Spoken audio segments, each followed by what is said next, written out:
on this controversial episode of Mythbusters. It's all-out war. Today is the day the battle of the sexes will be won. Go ladies! Go ladies! By testing 5 age-old, gender-based clichés. First up, the #1 cause of heated marital discourse. Women can't drive. I can tell from the way they're driving that it's probably a woman. Next! Burn, baby, burn. Are men the master chefs? Well, that's just raw. Who's better at reading emotions? It's flirty and emotion. Is map reading more suited to the minds of men? Straight, but, okay, we have to stop somewhere. Stop. And back in the car, is it a man's world? You forgot the baby? The baby? That's not gonna fare well for the eggs. Who are the Mythbusters? Adam Savage. I reject your reality and substitute my own. And Jamie Hyneman. We're gonna have an adventure. Between them, more than 30 years of special effects experience. Together with Tori Belleci. I love a challenge. Brent Imahara. Nothing just took me! And Carrie Byron. Let's do it. They don't just tell the myths, they put them to the test.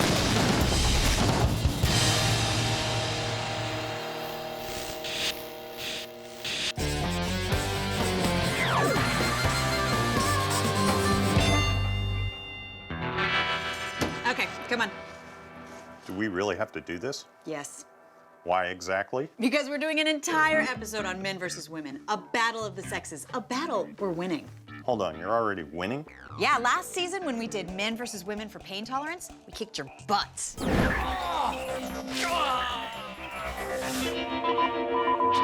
Okay, if you say so. Since it is a competition. We're gonna be testing all sorts of cliches, like navigating is best done by Men. driving, Men. grilling, Men. arrogance. All right, well, before we get started, let's see if we can put some science into this. Something we're also very good at. It's a fact that there are a few physiological differences between male and female brains that may lead to advantages on certain types of tasks. For example, the circuitry for spatial awareness is marginally faster in men, and women have slightly larger language centers. But in the real-world gender wars, do these neurological subtleties lead to actual advantages? Well, there's only one way to find out. In a pitched battle of the sexes, the team is going to test all 5 of them. And kicking off the most controversial episode in Mythbuster history is a doozy. We don't have to arm wrestle for this one, do we? Luckily, no. So, for us, what's first? Well, it's driving. Men or women, who's better? I can already hear people yelling at their televisions right now. How do you want to test it?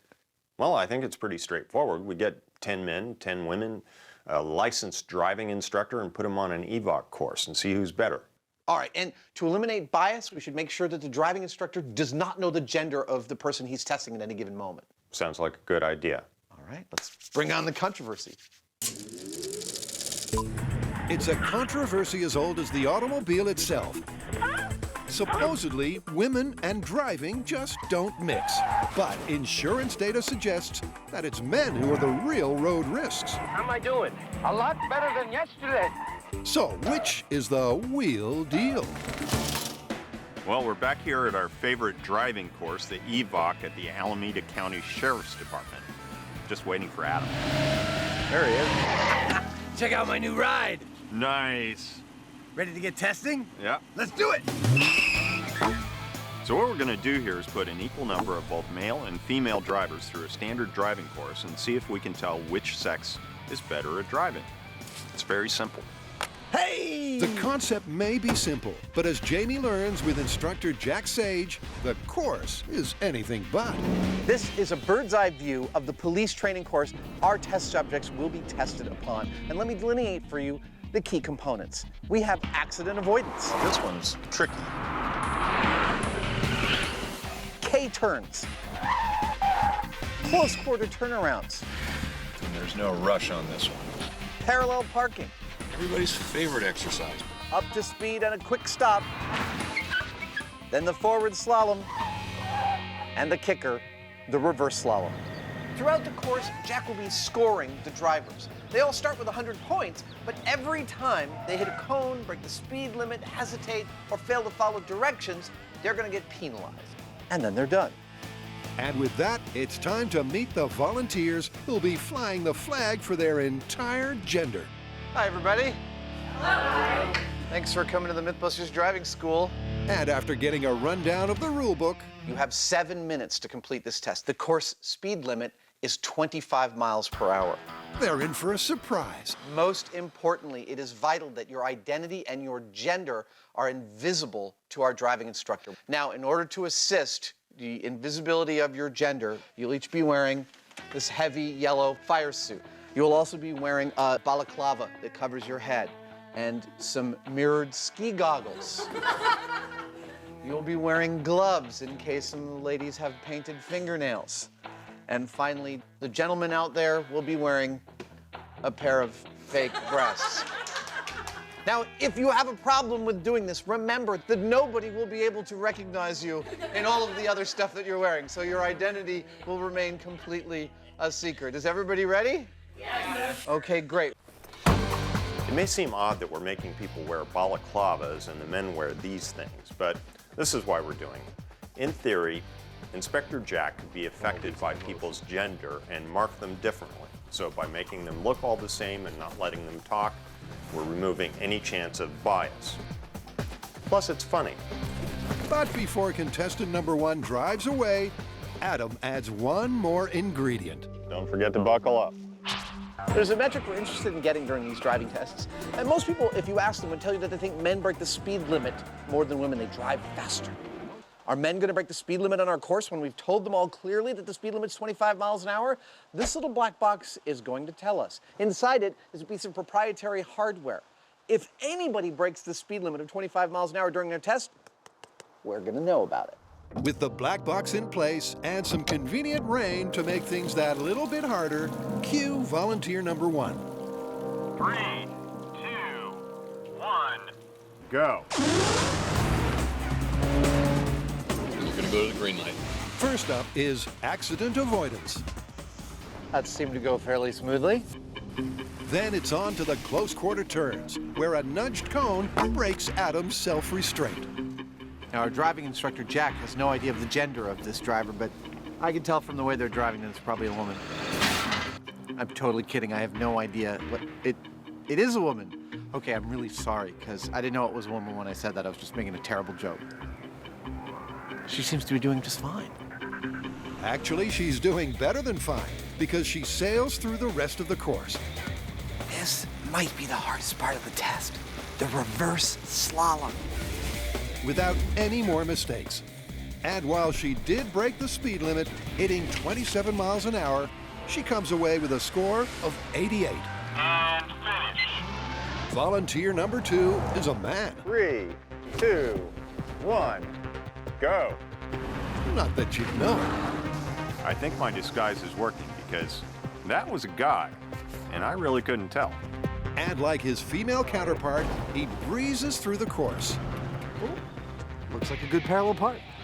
With speed, Oh, slow down there, cowboy. his only penalty. Right on the money. Volunteer 3 is also a man. Go. And despite a good start on the accident avoidance test, Nice one. it's not long before things start to go belly up. Oh, that didn't look good. It's worth noting that this guy's not a novice driver. We've selected them based on a couple of criteria. The first is that they have to have had more than 5 years of driving experience. The second one is that they can't be pros. We're looking for the average Joe. But this guy, he's just a bad driver. Ain't that the truth? After knocking over a cornucopia of cones and reaching a speed of 29 miles per hour, this guy scrapes in with a score of 54. 1, go. And when the next woman scores an impressive 82, Threaded the needle. in this first battle of the sexes, the men have their backs to the wall. As a scientist, of course I want good data, but as a man right now, I'm a little disappointed in my gender's performance.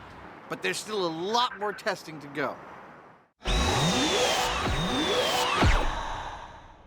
The Mythbusters are tackling 5 of the most contentious conflicts in the history of the Battle of the Sexes. And first up for Carrie, Grant, and Tori, it's all in the eyes. So we are testing the myth that women are better at reading people's emotions than men. Oh, this one's definitely true. I think I'm pretty good at it. Well, there is a standard way to test this. You take photos of people with emotions and then show people just the eyes and see if they can tell which emotion that person has emitted, like anger, happiness, sadness, fear. Perfect. Let's take pictures of all 5 Mythbuster hosts making different emotive faces. Block out everything but the eyes and see who can tell what's going on better, men or women. Now, for this, we've got this photo booth here. All 5 Mythbusters are gonna jump in here and channel 5 emotions. Okay, here we go. Happy. French bulldog puppies licking my face. Happiness, sadness, anger, fear, confusion. All right, confused look. Huh? How do you work this thing? He's gonna wait. Now it says 5, 4, 3, I'm 2, joking. 1. I'm getting a character. And it was so good, I confused the cameraman.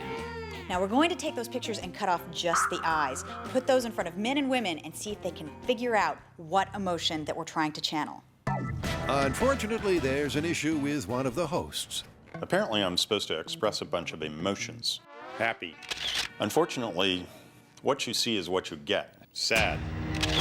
I mean, I can distort my face in some kind of mimicry of what I understand is that emotion. Confused. That's about the best I can do. Afraid. Jamie clearly needs to upgrade his human emotion firmware. So, unfortunately, because these are all the same, we're gonna have to throw them out.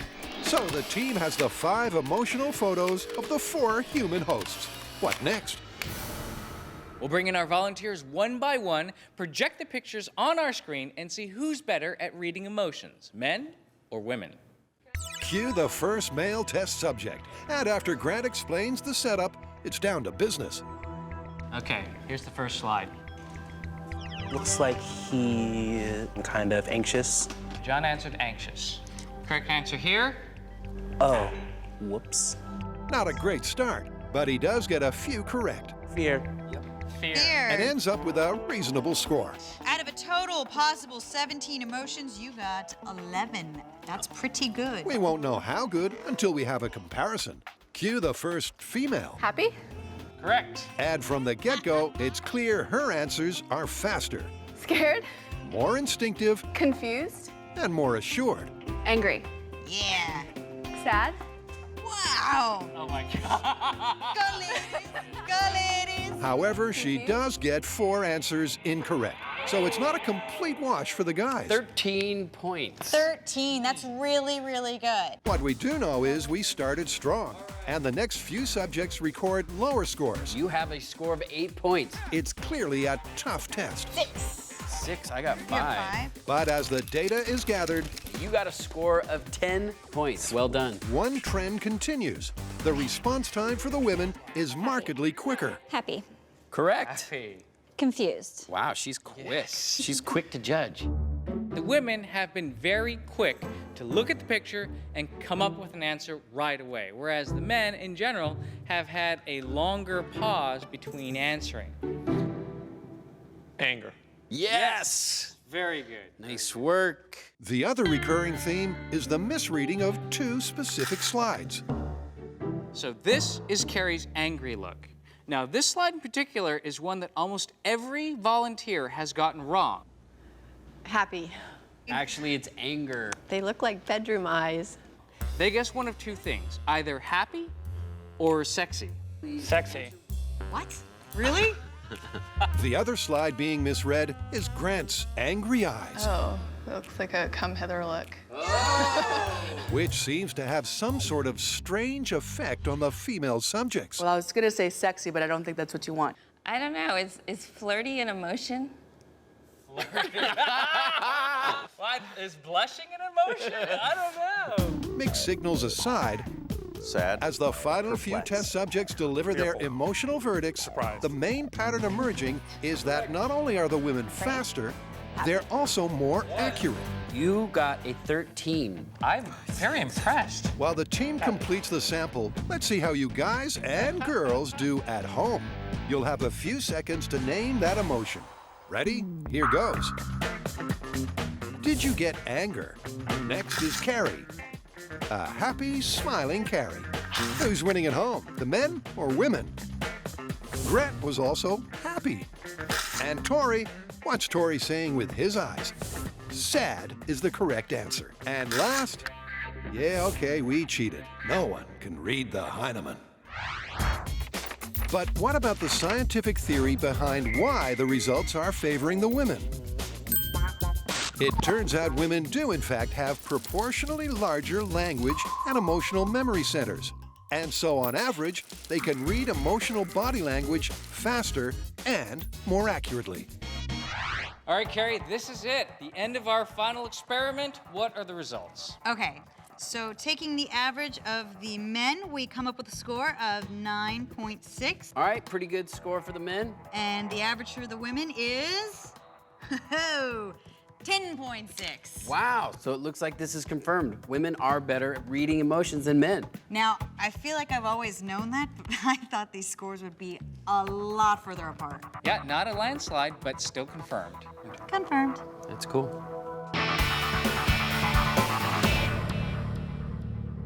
So it's first blood to the women. But with 4 myths still in the balance, it's all to play for.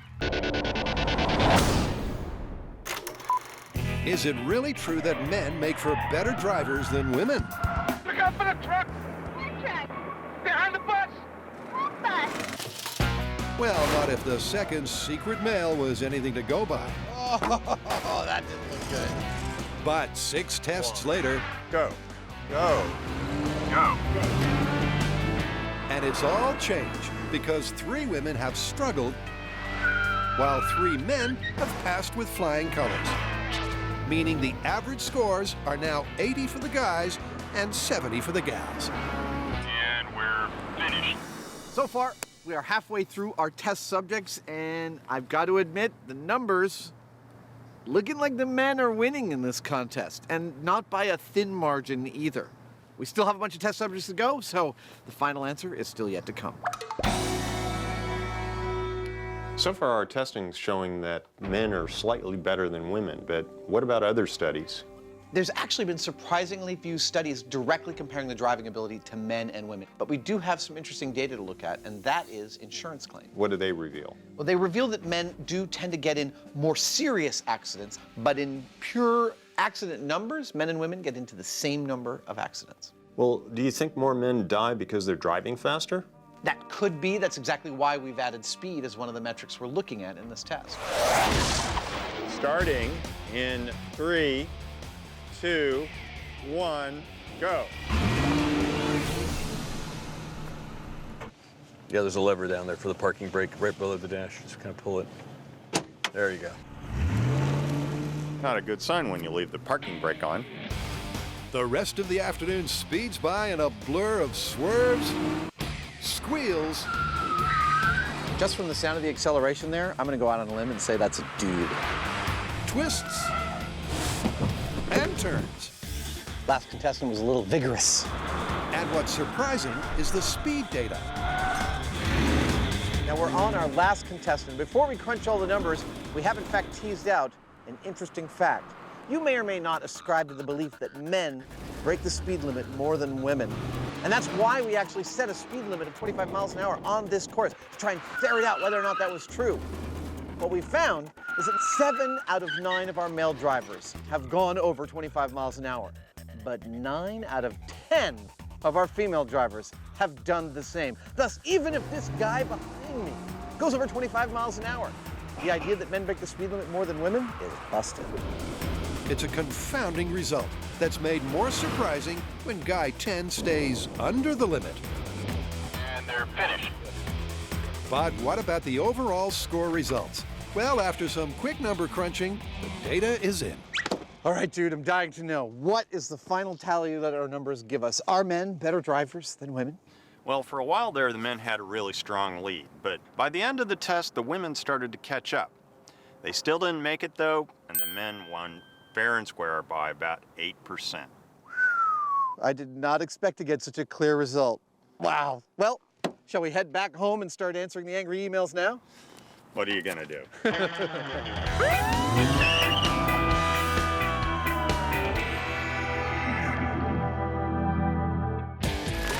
Controversial or not, the scoreboard tells the tale. It's now all square. Up next, the competition is about to heat up. This one's gonna be controversial. Who's better at grilling, men or women? Well, in this country at least, there is absolutely a cultural bias that an outdoor grill is a man's domain. On the other hand, at least at home, the stereotype is that women do most of the cooking, and it makes sense that that experience would translate to the grill. Well, sounds like we gotta test it. Perfect. Since the proverbial caveman first rubbed two sticks together, men have perceived fire as their domain. But are they actually better at cooking on it? Or is it another in a long list of self-delusions? To find out, as our Australian friends would say, it's time to fire up the body. This is our grill lab. We've got 4 identical cooking stations, 10 men, 10 women, and they'll each be given 1 hour to do the best job they can at grilling. Each will be given the exact same number of ingredients and asked to grill 4 separate things. Vegetables, a chicken drumstick, a hamburger medium rare, and a steak medium rare. The grilling will be assessed by a panel of judges. Now, this is a blind test, which means that the judges will not know the gender of the people that are preparing the food that they're tasting. Every piece of food we taste will be assessed on 3 basic criteria: presentation, texture, and most importantly, taste. Shall we start? Let's bring it on. Awesome. And the starting point is a control.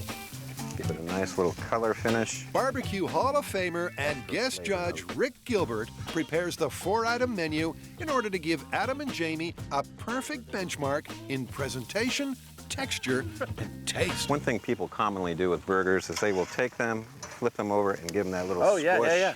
I want to do that. It just moves the juices right out of the burger and out of your mouth. It never hits it, so not worth it. But aside from general tips on great grilling, there are a few hard and fast rules. Some things about grilling are subjective, like appearance or seasoning, but there is one big area of don't, and that's over or under cooking. With all types of food that you put on the grill, if you overcook them, they're going to be dried out and flavorless. If you undercook them, they're going to be raw. In the case of chicken, raw means you simply can't eat it. So those are the key targets: juicy, medium rare burgers and steaks. Oh, that's beautiful. Yeah, that's a perfect medium rare there. And safely cooked chicken. Wow, that was really good. The rest is down to the subjective assessment of our judges in the 3 categories of presentation, texture, and taste. Nice. Crispy on the outside. It's perfectly medium rare. Which means it's time to get grilling. Cue our first set of willing lab rats. Organized into random groups of 4, they'll cook for their allotted hour. The judges will then be presented with 4 dishes: mixed vegetables, chicken, steak, and a burger, without knowing the sex of the chef. But Jamie thinks the men will come out on top. It kind of makes sense that men would be into grilling. It involves fire, big slabs of meat. It's primal. Let's find out. It's time to get to eating and judging. Alrighty, contestant number 1. I would call that well done. Yeah. The panel tuck in and assess each dish. Texture's not bad. Their comprehensive system scores each of the 4 dishes in the 3 categories with a maximum score of 100.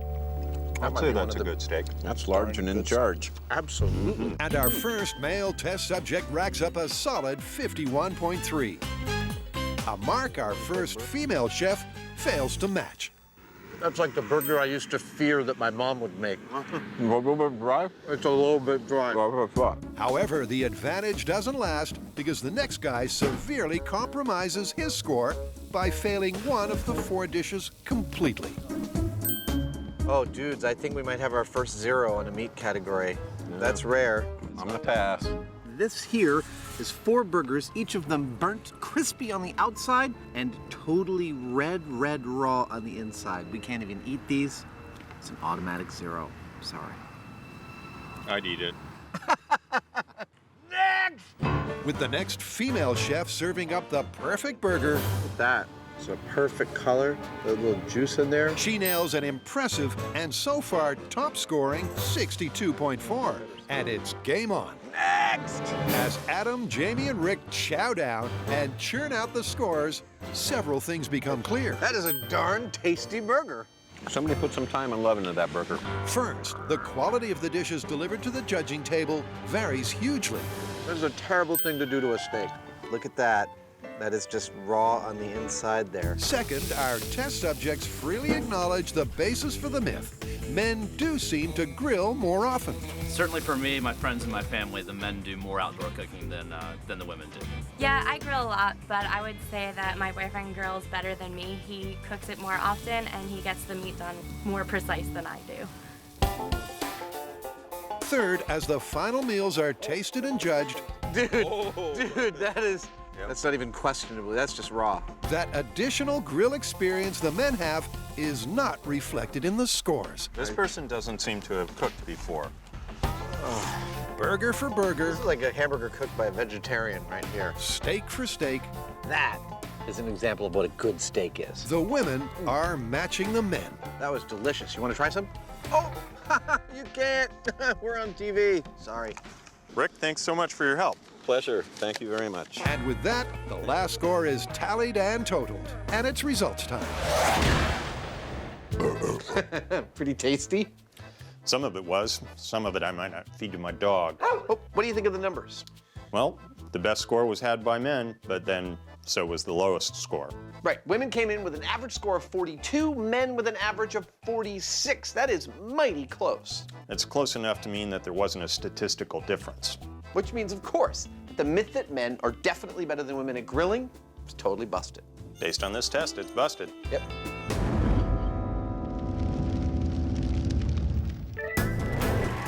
So a fire may well bring out the primeval urge in men, but they're no better than women when it comes to cooking on it.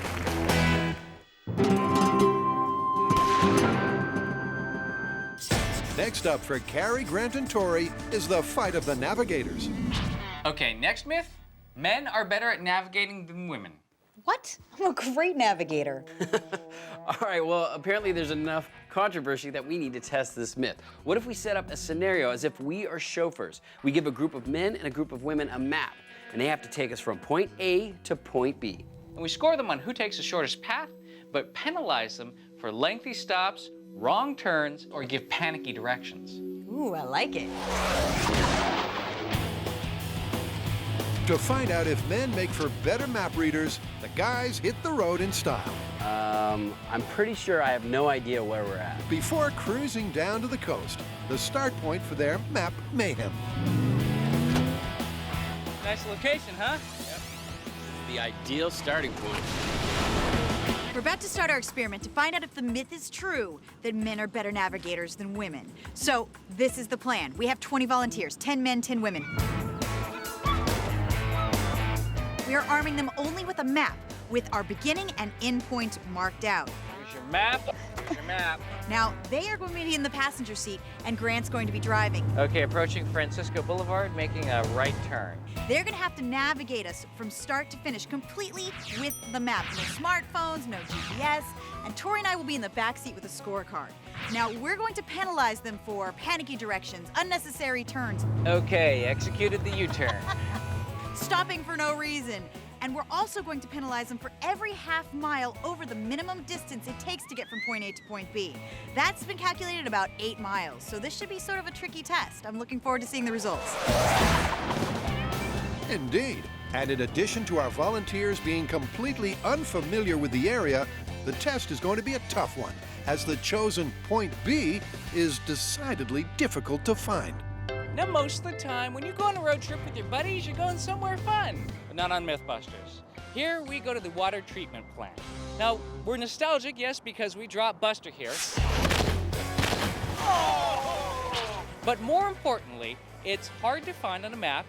Not many people know where it is. It's almost exactly 8 miles from our start point in Pacifica, and there are many different ways to get here.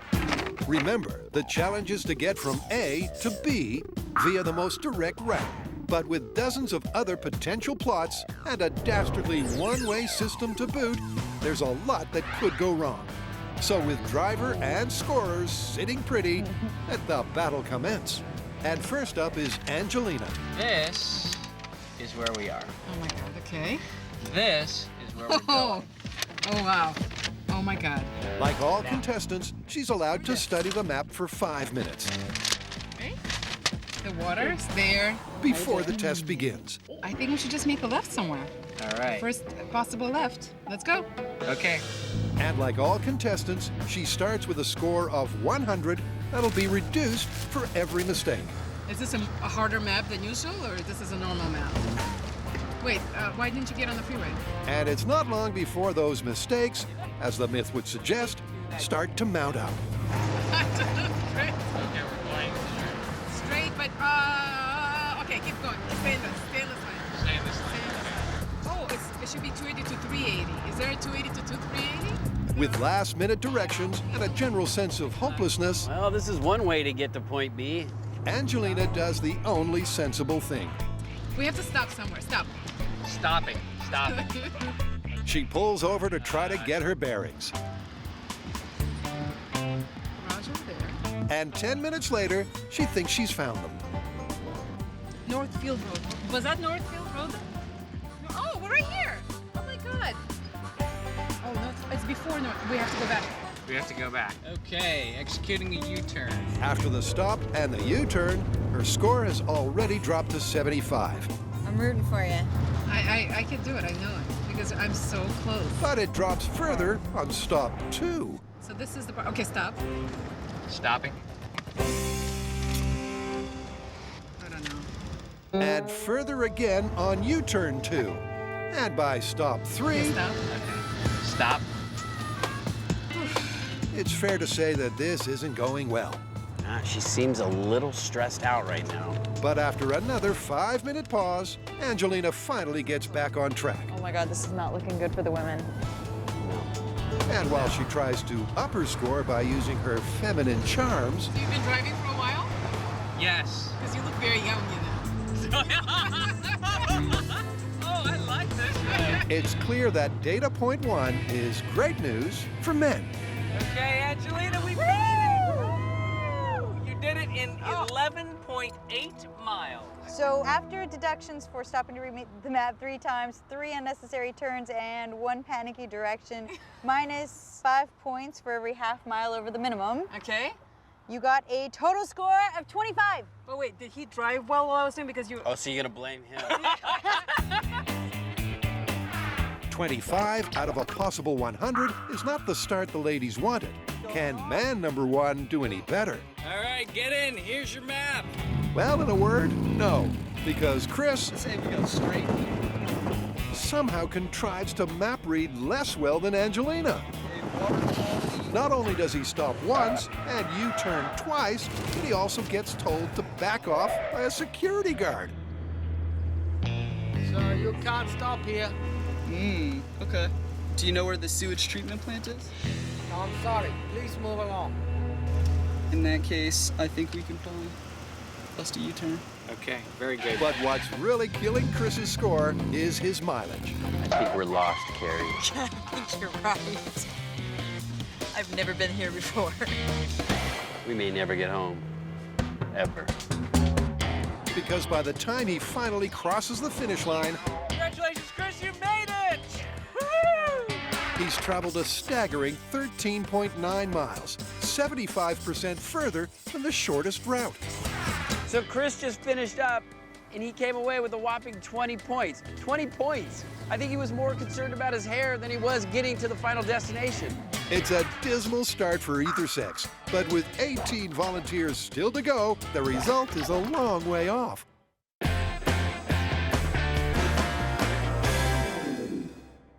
Get set for all-out war, because this next battle of the sexes is controversial for sure. What's next? Packing the car. You mean like to ship it? No, for a road trip. You ever take a road trip? No. Okay, well, suffice to say, there's a myth out there that when packing for a road trip, men are better at it than women. And I think all we need to do is prepare for a virtual road trip with just slightly more luggage than can fit in your average car and ask a bunch of men and a bunch of women to pack it in and see who wins. Okay, if you say so. It's a classic gender-based cliche as old as vacations themselves. Supposedly, as far as loading the luggage goes, it's a man's world. But is it really? Today, it is all about spatial awareness. Whether men or women can pack the car more efficiently than the other sex. This is one of our test platforms. That is our other one. Are we going to get started or what? Yeah, let's do it. To do it, they first need the luggage, a complex 28-piece set that Adam and Jamie test load to make sure it all fits.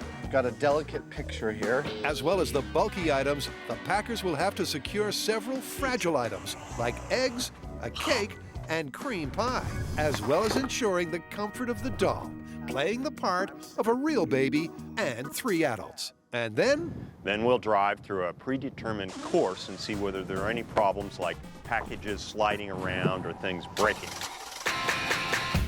With the driving course ready at a packing area built for 2. Because this is a contest, we don't want to allow anybody to observe anybody else and sort of cheat. So that's what the screen is about. Next, we need a scoring system. May I present our judges, Miss Carrie Elizabeth Byron and Mr. James Franklin Hyneman. If you two would sequester yourselves, we'll start the first test.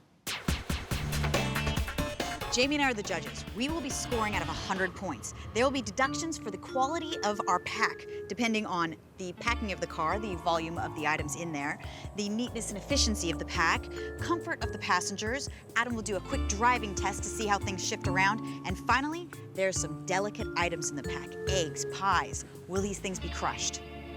And as judges, we're not going to see any of the contestants either before, during, or after the test. So we're not biased. Cue the first pair of the 20 test subjects, Rachel and Jeff. And after they're given a rules rundown, we're ready to roll. Packing a car in 3, 2, 1, go. They're off and running. This is already really cool. Rachel is opting for speed, while Jeff appears to be more methodical in his technique. Fascinating bit of psychology. And it's a big load for a small car.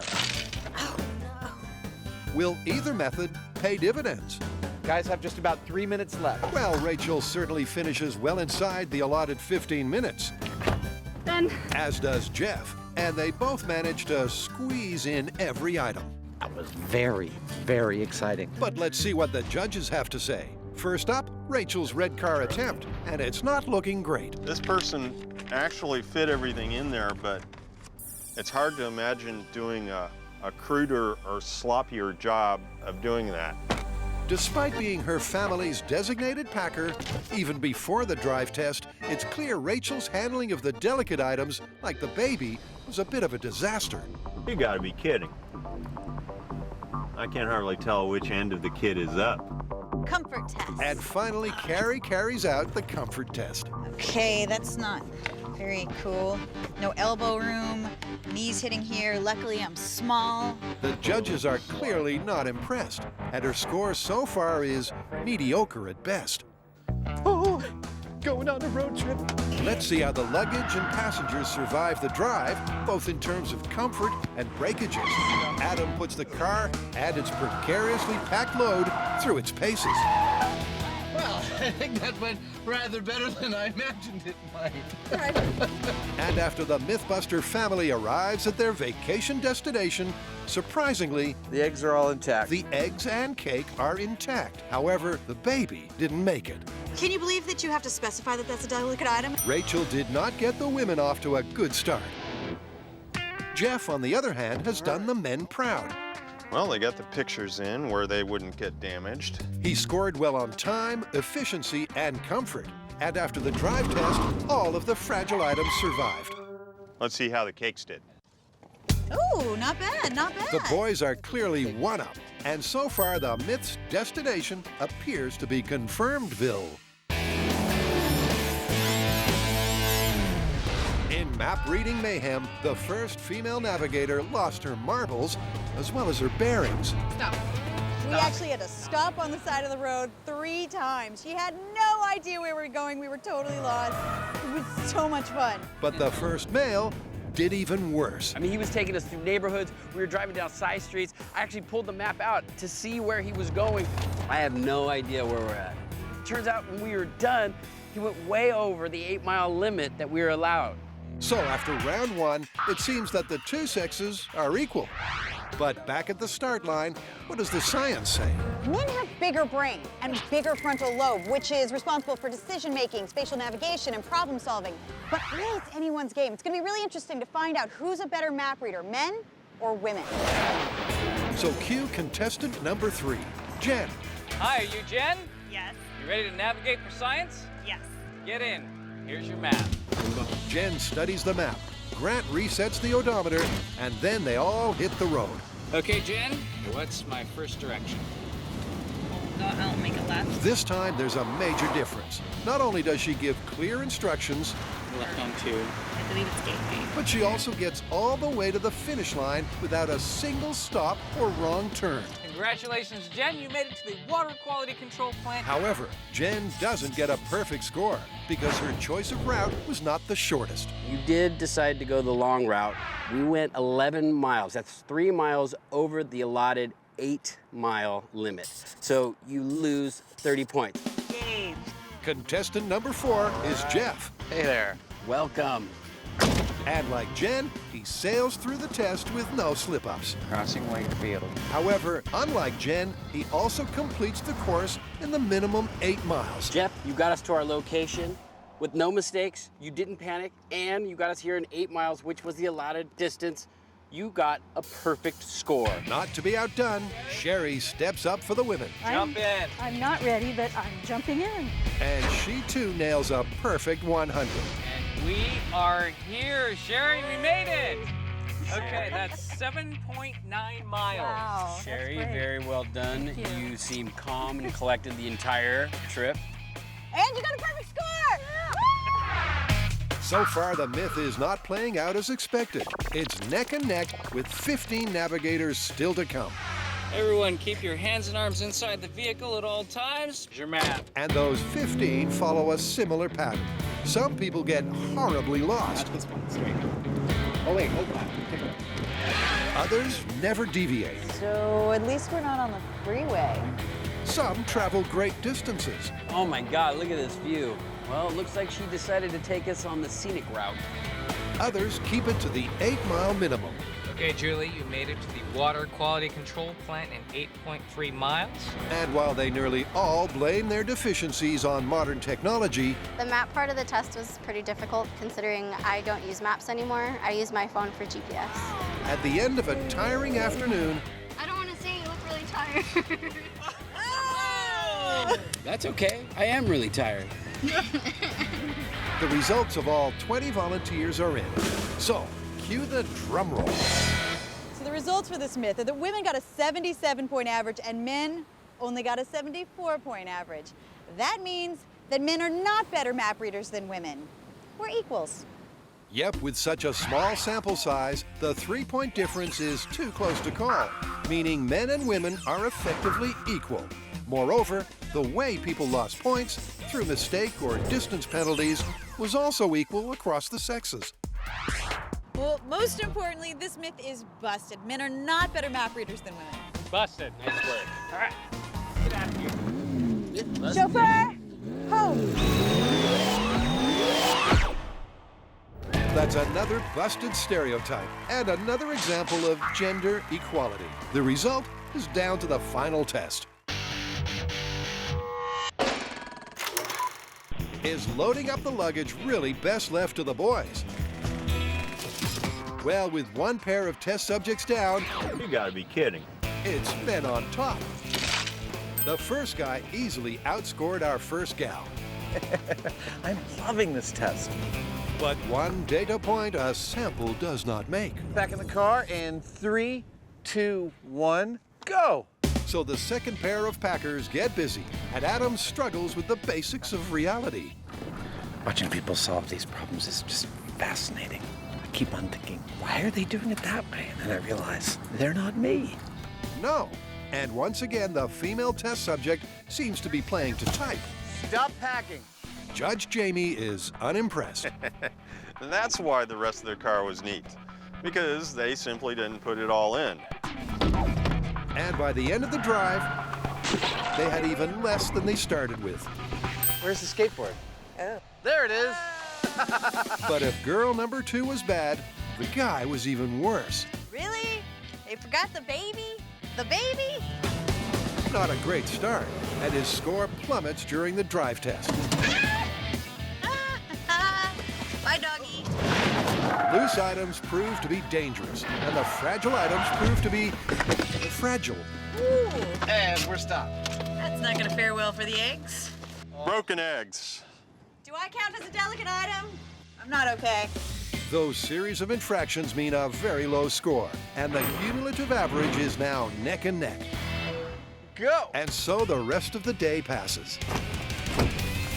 Adam wheels out successive pairs of prospective packers. And stop. Oh, are you okay? But the only pattern to really emerge is the lack of one. It's funny watching these guys and girls pack. That's where they put the cake? We got 28 different packages. We got 2 cars, and by my math, about 16 gazillion ways we can arrange them in the cars. I can't get my seatbelt on. Oh! I've seen things that are just egregiously ridiculous in terms of just awful packing.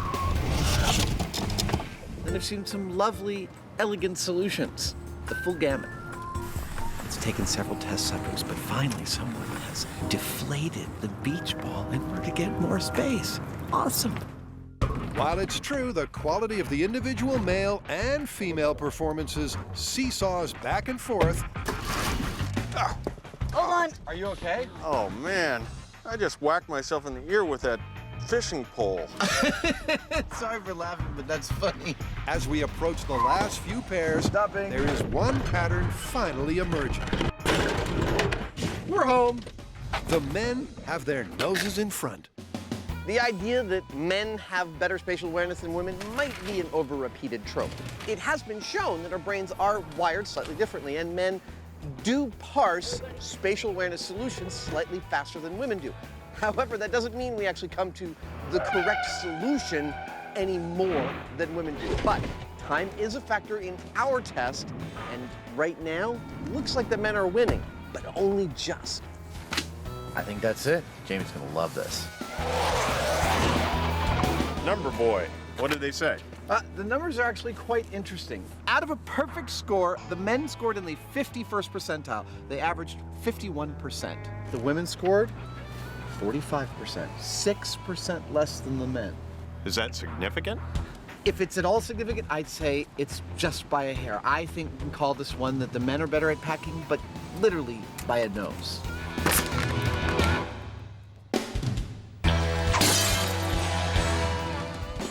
Well, I think we might have actually found something more controversial than fuel efficiency. You mean like us discovering that men are actually better drivers? But they're definitely not better navigators.